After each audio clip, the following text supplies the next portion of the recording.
when it comes to like African culture, our roots and everything like that, that one you have to find out on your own. So if you don't have the community that is there to give you the knowledge, or like resources around you, you're really going to protect our culture. Because I feel like we're such giving people, and I feel like sometimes, like, because we're so giving, we're so kind, we're like, yeah, right? But sometimes we have to, protect our peace, protect our culture, and like then the year of return happened. Then people came to Ghana. Now everybody thinks Ghana's pop. I was like, Ghana's always been pop. Like, it's always been fire. It's always been amazing. Like, now you just have to pay. People were coming up to us and was like, wow, that was amazing. Like, wow, like, you guys can really move. Like, I've never seen moves like that. Like, love the song choice. I've never heard a song like that. Wow. I'm now going to download it. You know what I mean? Who was that artist? Like, things like that. And then that's how. Welcome back to my YouTube channel. I go by the name Me, Myself, and I. Epic it was. Remember to like and share to this amazing video. I always want to say a very big thank you for always doing that. I'm here with... So my name is Diana, Tete, last name. So like literally most of my life, I moved to New York when I was about maybe 2. So from 2 to the age I'm at right now. Wow, that is so amazing. So what are some of the, kind of up and downs that you've had moving from Ghana to the UK? To the US. To the US. Yes. I think that one up and down, I think, has to do with my identity. Because when we moved to New York, our family was like, listen, yes, we're in New York, but you're Ghanaian. So like the household is Ghana inside New York. So a lot of our upbringing was based on that. So having kind of like everyone in New York see us and be like, oh, like, you're Ghanaian, like, this is Ghana. But then, like, when coming back here, having people being like, oh, you're an outsider, like, you're a New Yorker, you're an American. So it's just like that, I think, fight between the identity where it's just like, I say I'm Ghanaian, and then a Ghanaian will come up to me and be like, oh, you're American. It's just like, no.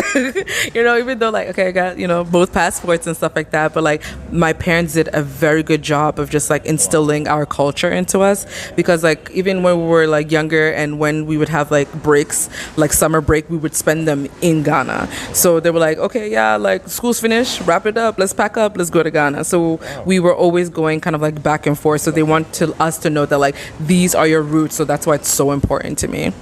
Wow, then Charlie, your family have done really, really amazing stuff, and I have to say a very big thank to your family that they've been able to, bring out the best in you guys and also the culture of Ghana, not forgetting where you're coming from. You being African in the UK, right? The US. The US. That's a throw me to the UK, right? Oh, serious. So, from the US, what makes you comfortable with them? So there's going to be a level of comfortability, but it's not going to be 100% comfortable, just because of the fact that like, with like the US and like racism and things like that, just knowing that someone can see me and my color of my skin and like literally not like me for any apparent reason, right? But I like to do the thing where it's like, if you show me respect, I show you respect. We're all people. So therefore, like, if you come to me, whether you're white, black, Asian, or anything like that, and you come and you show me respect, I have nothing but respect for you. I live by enjoyment. Like, I'm an enjoyment ambassador. So if you want to come and enjoy with me, let's enjoy together. And I think that also, like, our upbringing in terms of our schooling, we went to like international schools. Okay. So therefore, like, I, got exposure to different cultures, different, races and ethnicities. So that just like made me like, and just like my siblings, like my family, just like more like well-rounded. But like, don't get it twisted, depending on like, where you are, it's a little different. So, and also like being like from New York, like living in New York is different from living like in the South and things like that. So like they're like way more liberal like in New York. So I think that also plays like kind of like a big difference. Wow. So let me say that African Americans over there, do they see you as African? How do they respond to you? Okay, so I think that this question, if it was asked like maybe when I was in middle school, I would have a different answer than when I have right now. Okay, let's go back to your middle. Okay. So in middle school, like it was not popping to be African. Like it really was not. That was the time where everyone's like, oh my God, African booty scratcher. And like, oh my gosh, you guys live in huts. And like, do you have a pet giraffe? Like, do you like walk around with zebras? And I'm like, what do you think is happening? You know what I mean? I'm like, bro, like my house in Ghana is bigger than a house in New York. So like, let's really get to it. And so like, you know, at that time, it was very like, listen, Africans are over there. Like they made a very big distinction, like African American one side, African the other side. And I was just still okay with it because I was like, listen, I'm African, so period.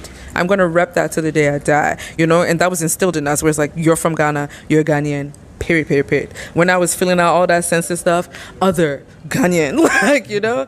But then now there's Afrobeats. Now everyone wants to come to Ghana. Now, you know, African Americans are taking like DNA tests to find out kind of like, you know, like what, you know, their lineage like came from and things like that. And they're like, oh, this percent is Sierra Leone, that percent is Ghana, this percent is that, right? So now it's popular, you know, to be, you know, Ghanaian and like to be Africans and things like that. And so now they want to like, oh yes, we're all one. And like they're more like kind of like, yes, you know, at the end of the day, you know, when you see us Philly, like our skin color is the same, you know, you are way more closer to your roots. Yeah. And it's just like, you know, and like everything in terms of like slavery and things like that. So now like I guess getting more into the history and things like that. So I feel like now like it's amazing, you know, to be Ghanaian. But I was like, it's always been amazing, but people are late to the game. And especially even with the whole like year of return, like my sister and I, as I said, our family have been coming to Ghana like every year, like since we basically moved. And we had tell people like, listen, come to Ghana. I promise you, it's like, you're going to love it. We're like, oh, Ghana, why? Why? Africa? What? Right? Then the year of return happened. Then people came to Ghana. Now everybody thinks Ghana's pop. I was like, Ghana's always been pop. Like, it's always been fire. It's always been amazing. Like, now you just have to pay double the price to enjoy what you could have been coming since, you know, before. Yeah. Do you think they were not teaching them about Africa when they were in school? That is why they literally do not know much about Africa. I think that what they taught about Africa was very limited. Because I think that like normally when they talk about Africa is they're linking it to slave and the slave trade. So therefore, like as a student in school, when you're going to touch on it, it's like, okay, slaves, okay, that's Africa. Like, you know, they don't really talk about what happened before slavery. We had all these wonderful civilizations and things like that. And I think another aspect that they're not teaching is Africa now, which makes a very big difference, you know? So therefore, that's why a lot of people have very stagnant view on Africa, because of the fact that like all they know is what they were taught when they were kind of like in like middle school or when they were younger, and they haven't like brushed up on it. And meanwhile, like we have all these like, you know, countries that are literally flourishing and they're doing great things. They have wonderful infrastructures and different things like that. But people are really just still thinking that like every African country, like literally everyone's living in a hut, or that like every African country everybody's poor. And it's just like, you come to some of these countries and you will see lavish, okay? And they don't like understand us. So some people come and be like, oh wow, I would have never guessed that Ghana looked like this, or like Tricycle Estates and like all these like, you know, big places that like, you know, people are money day, right? Money day, l'argent, kudi, idée, right? But like they're not being taught those things. And in terms of like U.S. history and stuff, they'll go really in depth about that kind of stuff, but like they are just like, oh, like that doesn't impact us. Africa's over there. So therefore, like they're not really incorporating kind of like new age Africa, like the developments that are happening, like, you know, more chapters than just like the slave trade. Have you ever visited the, let me say, Cape Coast, the castles and all that? Yes, our parents definitely made sure we went there and experienced that too. And they were like, yeah, like we want you to be cultured. We want you to know like more than just Osu, like, you know, we want you to, you know, really explore Ghana and be like, yes, like I know Ghana, you know, and like all parts of it. So we still visit our village, we still have our family, and that's really important to us. It's just like having that connection. You know that there's a whole lot of negative things about Africa in the Western. Yeah. There's a lot of like stigmas that have like kind of like stuck, and in terms of even just like education is so important, and because like people aren't finding the time, because that's the thing, is like in terms of like school, most things you'll learn in school, but yet when it comes to like African culture, our roots and everything like that one you have to find out on your own. So if you don't have the community that is there to give you the knowledge, or like resources around you, you're really going to still have that stagnant view. And like we are very blessed to have parents that like they were like, listen, you are going to know, like, and like for example, language. So we're Ewes, so we speak Ewe. And someone over there will say, how do you speak Ewe? Can you say something and step one? Yeah, I'll say leke. For me, I understand Ewe more than I speak it. I feel shy speaking it because of just like people around are like already judging the whole identity thing, where like people here are thinking that I'm American, so therefore if I say it, I'm going to have an accent, when I say like certain Ewe words, and Ewe is very tonal, so therefore like you can say something, but because you've dropped the O, it's one thing, but when you take the O up, it's a different word.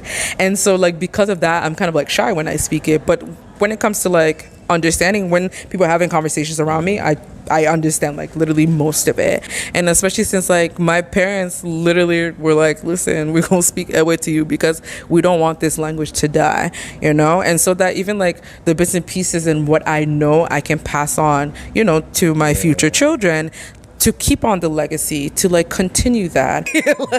But do you think like Africa is losing their culture? Like, do you think we are losing our culture, Africa? That was a little tricky because I don't know if I would say losing. I think that we're trying too much to be influenced by the West. I think that we have a very vibrant culture that we need to stick to.